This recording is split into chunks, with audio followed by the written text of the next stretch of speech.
and the coaches, the police were real, I think, game changers for me. They were role models, and I saw something perhaps that I'd never seen before. And football, combined with, you know, the police initiative that I was on, Met Police Fives, I played for a football club, those opportunities, because of the people that were running in, the coaches, the police that showed an interest, gave me an appetite to explore it more, because I was just given an opportunity. As a kid, I kind of always, football was my thing, it was my real passion. And interestingly, growing up, I played Met Police five-a-side. Yeah, I grew up on an estate, quite challenging. Was it challenging? I think football kept me out of trouble. Yeah. And you know, the relationship with police at that time, it was always, you know, police were over there, arm's length. But then I did this Met Police Fives. I don't know if anybody here is old enough to know that programme, but it was brilliant. We had to engage with the police through the club. You play sort of football tournaments, and then at the end of it, you go and play at Wembley Arena. It was a big deal. And that really got the girls that I played with in the community I was with at that time, looking at the police in a different light. So when sort of we were approached about this project, and you know, trying to get into the community, girls that are vulnerable, and linking up with Midlands Police, if I use the right term there. West Midlands Police. I thought, you know, what an opportunity, and I just think it shows, number one, the power of football and how important it is to create opportunities and showcase something different that could lead to something pretty special, which is what it did with my career. So I started street football, ended up in a club, Met Police five-a-side, coaching, got into a team, played regularly, made it into a career. So I just think it's a great opportunity for young girls to be involved in. It is a great opportunity, and it's interesting that you sort of talk about the relationship with policing when you were younger. I mean, I don't want us to disclose our ages, but I would suggest that we're in a similar bracket, perhaps. Plus 10 years for me, maybe. I don't know. Okay. But certainly that relationship with policing, when we were both younger, was very different to where we're trying to go to today. And we do work incredibly hard to make sure that we put ourselves in a position where we can engage with the community at every aspect. And I think through sport, there are so many similarities and parallels to be drawn. And you'll know, as head coach, it really is about discipline, self-confidence. Absolutely. And, you know, these girls will pick up skills that will stay with them for life. And I think what I've learned through watching this tournament play out and some of the sport that I've got up to, when I was younger, I wasn't very particularly athletic. I was more into music, but there is no such thing as being bad at something. It's just area for improvement. Yeah, and I think so. And about the opportunity to try it. Yeah. You know, and see where you land. And I think you're absolutely right about the power of sport, whether it's football, whatever sport, the life lessons it teaches you, pretty powerful. So while you're having, you know, fun and enjoying whatever it is you're doing, there's, you know, the social side of it is very powerful, but the discipline around time, working as part of a team, you know, leadership, football taught me all of that.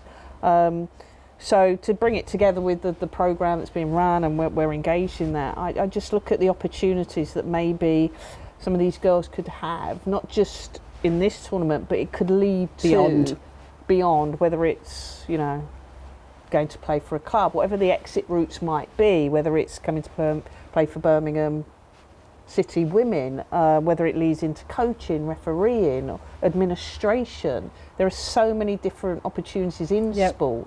And I think that collaboration, you know, hopefully will put a big spotlight on those girls, and it provides some opportunities. Absolutely, and I think through this initiative, what the success is for West Midlands Police is that for the first time, we've been able to set up a youth female IAG, which is an independent advisory group. And what that basically means, Hope, is we get a real sense of community sentiment through the voice of these girls, and it might help shape some of our policies and our policing approach in certain areas. Brilliant. And there's also, I mean, I know they might go on to play for Birmingham City, or you said, or beyond that.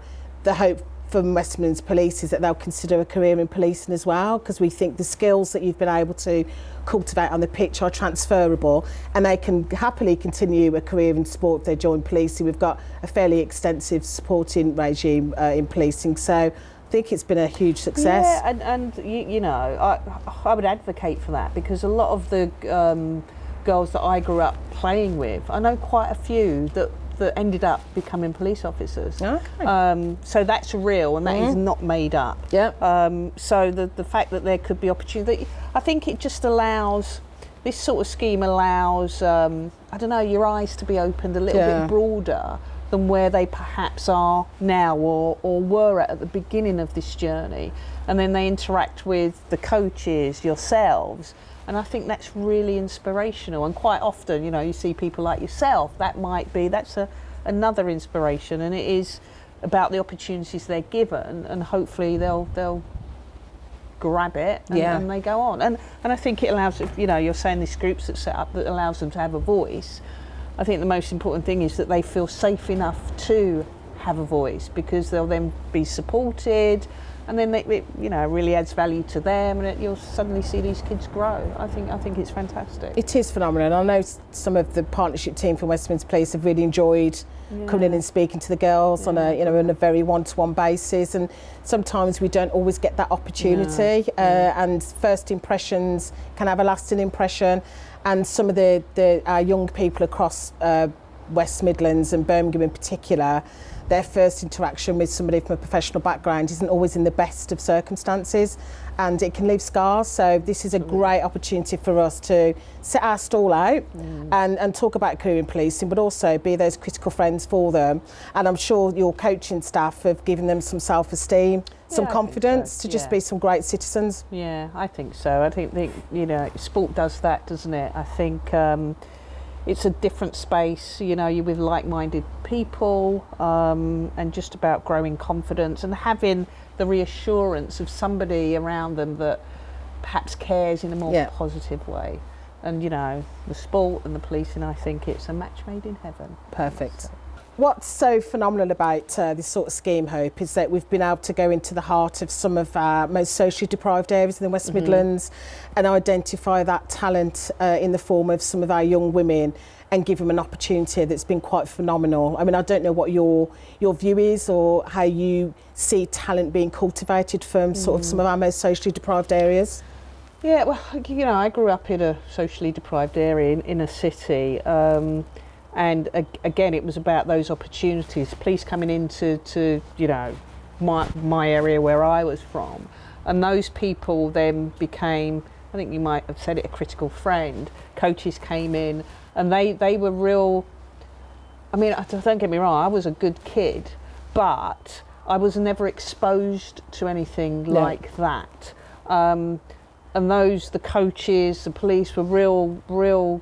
I think game changers for me. They were role models, and I saw something perhaps that I'd never seen before. And football combined with, you know, the police initiative that I was on, Met Police Fives. I played for a football club. Those opportunities, because of the people that were running in, the coaches, the police that showed an interest, gave me an appetite to explore it more, because I was just given an opportunity. You know, I'm not saying it's the only reason, but it whetted my appetite to explore it. You know, I loved football, the opportunities to have a go, good coaches encouraging me to have a go, really positive influences, police encouraging me, and they, you know, they've gone from, you know, somebody I wasn't sure of to being critical friends. And I just think it really helped me grow and develop and trust my own ability. Fantastic. And I suppose that the lasting word, and it would be remiss not to talk about it, is sort of our backgrounds and where we've got in our respective careers and professions. And certainly I wouldn't have been able to get to this rank without the support of people identifying talent, tracking it, and encouraging me to go above and beyond. Because I think sometimes it's quite easy to feel that it's just there but not quite there, and I haven't got what it takes. So what would you say to people who say you haven't got what it takes? I think if you are passionate about something, you know, go after it. You know, if you believe in it enough, and I believe if you work hard and You know, I'm a black female in a male-dominated industry, but I had that belief, and I had somebody who believed in me. My coach when I was 11 is still in my life today. He's my like adopted dad, and he just, I believed in it. But when somebody tells you you're good enough, you know, it gives you that confidence to go on. But keep going, and you've got to remember that life isn't, you know, the trajectory isn't a straight line. You know, it's ups and downs. But if you trust yourself and you believe in it enough, I think you should just go after it. Keep going. You know, and you know, you might have to climb that hurdle, you might have to go round that way, but you can get there. If I can get there, anybody can get there, I believe. So I suppose the last word is, what I'm hearing there is, belief is your superpower. Belief, yes, believing in that I was good enough. I was good enough to do it, but I did have somebody I looked up to, a critical friend, who gave me the confidence. And I think these sort of programs, there are you know, people have organised these programs for a reason. They want to help. They want people to, you know, young people to believe in their capabilities. Otherwise, they wouldn't do it. So trust the people around you and have a go.